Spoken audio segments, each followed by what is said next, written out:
आज की कहानी सिर्फ एक स्टोरी नहीं, एक ऐसा सफर है जो आपके होश उड़ा देगा। अंत तक मेरे साथ बने रहिए, क्योंकि क्लाइमैक्स आपने सपने में भी नहीं सोचा होगा। और हाँ, अगर आपको ऐसी ही रोमांचक और रहस्यमयी कहानियां पसंद हैं, तो हमारे चैनल को सब्सक्राइब कर ले। अगला भाग जल्द से जल्द लेकर आऊंगा। मालवा देश की धारा नगरी में महान भोज राजा का राज था।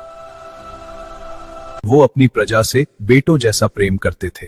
उनके स्पर्श में पिता का स्नेह था, इसीलिए वहां हर वर्ग के लोग रहते थे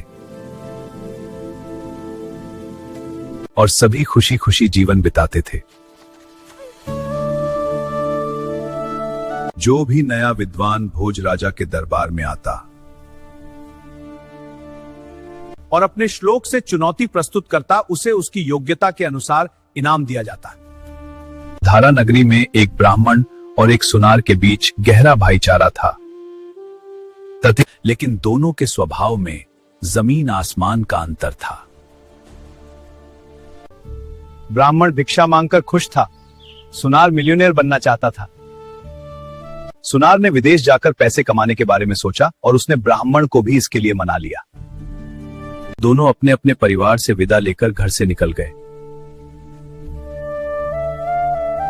दोनों भाई घूमते घूमते कनकपुर नगर में आ गए। इस शहर के लोग खुश और सुखी थे, इसीलिए यह सोचकर कि वे अच्छा पैसा कमाएंगे, सुनार ने बाजार में सोने की दुकान खोल ली। चूंकि वह ब्राह्मण ग्रंथों में पढ़ा हुआ था, इसलिए उसे राजा के बेटे को पढ़ाने का काम मिल गया।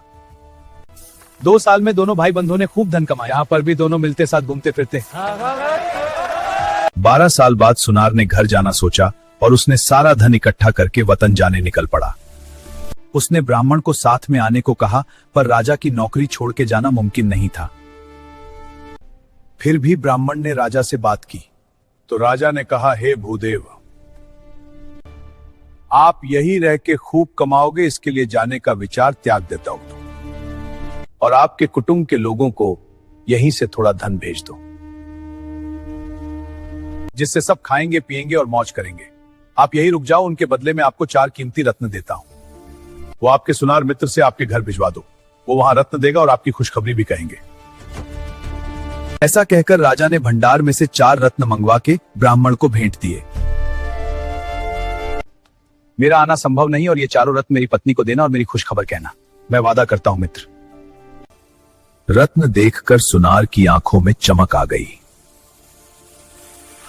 सुनार ने खुश होकर कहा, मैं जाके पहले आपकी खुश खबर कहूंगा, फिर भाभी के हाथ में ये 4 रत्न रखूंगा तावी, और वहां पहुंचकर वहां की खबर किसी के हाथों जरूर से भेजूंगा, किसी बात की चिंता मत करना। सुनार वहां से निकल के कितने दिन बाद वतन अपने घर पहुंचा। उनकी नीयत उन रत्नों पे बिगड़ी थी, उसके लिए उसने एक तरकीब निकाल ली थी। उसने अपने 5 पुराने मित्रों को घर बुलाया और उन्हें मिठाई खिलाई। 5-5 सोना मोहर देके कहा, दोस्तों आप मेरी तरफ से इतना साक्षी देना। सुनार ने ब्राह्मणी को 4 रत्न हमारी समक्ष दिए थे। 5 ने वचन देकर कहा, हम ऐसा ही कहेंगे। ये कहकर घर चले गए। दूसरे दिन सुनार उन 5 को लेकर ब्राह्मण मित्र के घर गया और ब्राह्मणी को राम राम कहकर 4 रत्नों के बजाय 4 सिक्के देकर कहा, भाभी मेरे मित्र ने आपके घर खर्च के लिए 4 सिक्के दिए हैं, मैं इन 5 की साथ में दे रहा हूं। भोली ब्राह्मणी को सुनार के मन के मेल का क्या पता, उसने तो 4 सिक्के खुश होकर रख लिए और धन्यवाद माना था। इस तरफ राजकुमार ने सब शास्त्र सीख लिए। जी हाँ गुरुदेव। उसने इतने दिनों में जितना कमाया उसका सोना खरीद के पगड़ी में छुपा लिया। तब ब्राह्मण ने राजा से वतन जाने के लिए छुट्टी ली। आपकी आज्ञा महान ऋषि। फिर राजकुमार को आशीर्वाद दिया और झोला लेकर वतन जाने निकल पड़ा। वो खुश इस बात से था कि आगे राजा ने उनको 4 रत्न दिए थे, वो हर एक की कीमत 1-1 लाख थी और वो सुनार मित्र के हाथों उनकी पत्नी को कब के पहुंच गए थे। इस खुशी में वो खूब जल्दी घर आ गया। सुनार को उसका ब्राह्मण मित्र आ गया पता चला, उनके कारण मिलने आया। किंतु ब्राह्मण को उनके ऊपर संपूर्ण विश्वास था। उनके लिए रत्नों के बारे में पूछा ही नहीं। शाम को ब्राह्मण ने ब्राह्मणी को कहा वो 4 रत्न सुनार मित्र से भिजवाए थे। वो घर में छुपा के तो रखे हैं ना, उनका किया क्या है? आपके मित्र ने 4 रत्न नहीं 4 सिक्के दिए थे। आपका दिमाग ठिकाने तो है ना? ब्राह्मण को यह सुन के बहुत आघात लग गया। उनको सुनार मित्र ने दगा दे दिया। उसने दूसरी दिन सुनार मित्र से पूछने गया तो सुनार ने समय देख के उन साक्षी को बुलाया। जब ब्राह्मण ने सुनार से रत्नों के बारे में पूछा तब सुनार ने कहा, मेरे पास कहाँ रत्न थे? आपने जो 4 सिक्के दिए थे वो मैंने 5 के साथ में आपकी पत्नी को दिए थे। ब्राह्मण रोने ही वाला था। वह सीधे शाही दरबार में गया और सुनार की शिकायत की। लेकिन सुनार ने 5 गवाह पेश किए। इसलिए सुनार बेगुनाह पाया गया। इसके उलट राजा ने ब्राह्मण को दोषी पाया और उसे राज्य छोड़ने की सजा दी। ब्राह्मण और ब्राह्मणी अपना घर का सामान लेकर आंसुओं से भरे हुए दूसरे राज्य के लिए निकल पड़े।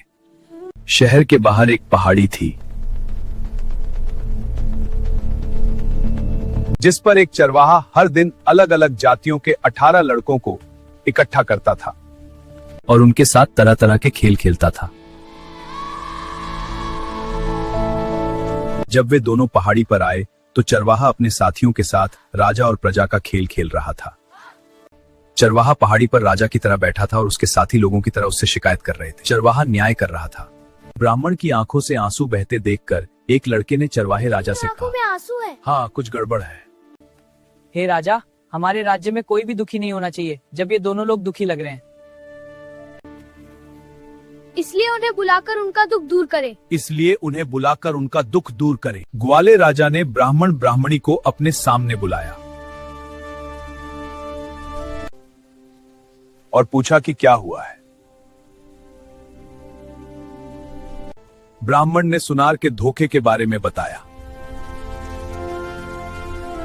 ग्वाले राजा ने उसे भरोसा दिलाया और अपने साथियों के जरिए उस सोनी को पहाड़ी पर बुलाया। सुनार ने अपना बचाव करते हुए कहा कि भोज राजा के दरबार में इंसाफ हो चुका है। मैं अभी इस दैविक पहाड़ी पर राजा के तौर पर बैठा हूं और मैं तुम्हें जो इंसाफ दूंगा तुम्हें उसे मानना होगा। फिर ग्वाले ने सुनार से पूछा, इस ब्राह्मण ने तुम्हें जो 4 रत्न दिए थे वे कहां हैं? सुनार बोला, महाराज, राजा भोज के दरबार में तो पहले ही न्याय हो चुका है। मैं इस पहाड़ी पर राजा हूं, मेरा दिया न्याय तुम्हें मानना होगा। बताओ सुनार, ब्राह्मण ने तुम्हें जो 4 रत्न दिए थे वे कहां हैं?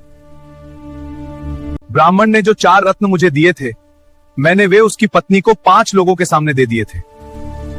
जरूरत हो तो मैं 5 गवाह बुला सकता हूं। ग्वाला राजा मान गया। तब सोनार अपने 5 दोस्तों को गवाह बनाकर पहाड़ी पर ले आया। उन्हें पहले ही सिखा दिया गया था कि क्या कहना है। वह पहाड़ी चमत्कारी थी। अचानक ग्वाले राजा को एहसास हुआ कि सोनार ने जरूर धोखा दिया है। ग्वाला राजा ने 5 गवाहों को अपने सामने खड़ा कर दिया। सत्य बोलो। हम सत्य बोलेंगे। अगर रत्न दिए गए थे तो बताओ उनका आकार कैसा था? महाराज, वे गोलाकार थे।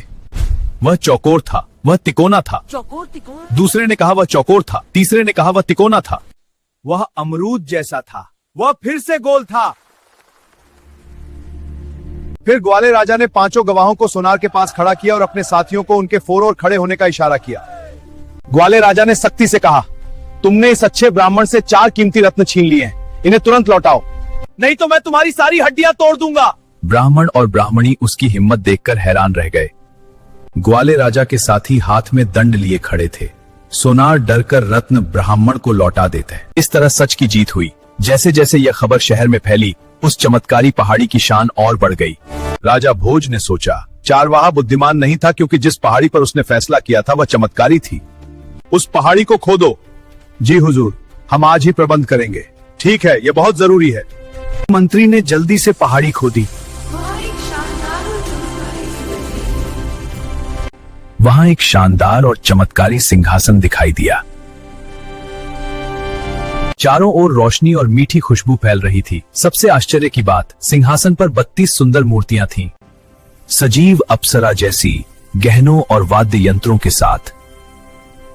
जब मंत्री ने खबर दरबार में दी, राजा भोज अपने दरबारियों के साथ वहां गए। अलौकिक सिंहासन देखकर वे हैरान रह गए। राजा ने तुरंत ब्राह्मणों को बुलाया और सिंहासन पर बैठने के लिए शुभ समय तय किया। जब शुभ समय आया, शुभ वाद्य बजने लगे, शुभ गीत गाए जाने लगे। जब राजा सिंहासन पर बैठने वाले थे, सिंहासन से एक मूर्ति निकली और बोली, राजा सबूर, आप इस सिंहासन पर नहीं बैठ सकते। भोजराज रुक गए और बोले, तुम मुझे रोकने वाले कौन हो और मुझे क्यों रोक रहे हो? मूर्ति ने कहा, भोजराज में सिंहासन पर बैठी 32 मूर्तियों में से पहली मूर्ति हूँ। मेरा नाम नंदा है। राजा भोज, ये सुनो, इस सिंहासन को शानदार सिंहासन, विक्रम सिंहासन कहते हैं। भोजराज ने कहा, बताओ वह विक्रम राजा कौन है? ये विक्रम राजा का सिंहासन है, जिसके नाम पर संवत चल रहा है। विक्रम राजा जैसा बहादुर, वीर, चतुर और 32 गुणों वाला राजा ही इस सिंहासन पर बैठ सकता है। राजा विक्रम ने वीर वैताल को जीत लिया।